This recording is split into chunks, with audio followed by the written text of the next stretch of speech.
వెంకటేశుని చరితము వింటే పాపములన్నీ తొలగుగదా.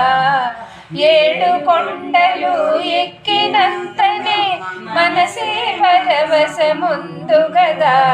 వైకుంఠంబున పాలకడలిపై శ్రీ మహావిష్ణువు పవళించ. ఆదిలక్ష్మియు పాదములొత్తగా చూచిన వారిదే జన్మము ధన్యం. ఆ సమయంబున భృగుమునీంద్రుడు వైకుంఠమునకు అరుదించే.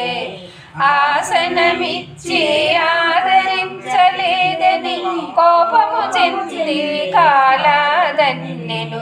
కడు వినయంబున కమలనాథుడు ముని పొంగముని పాదములొత్తి అజ్ఞానమనియే నేత్రము చెదిమి జ్ఞానోదయమే చేసెనుగా.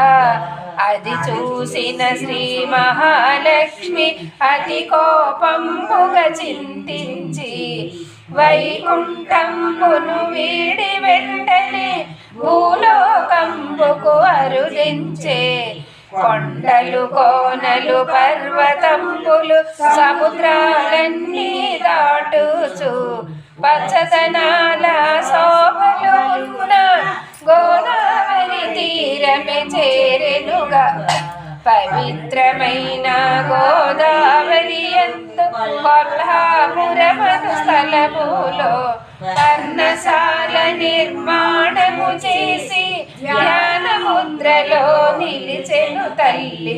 లక్ష్మీదేవి లేని వైకుంఠము కళలు తప్పి కడుపీడాయే.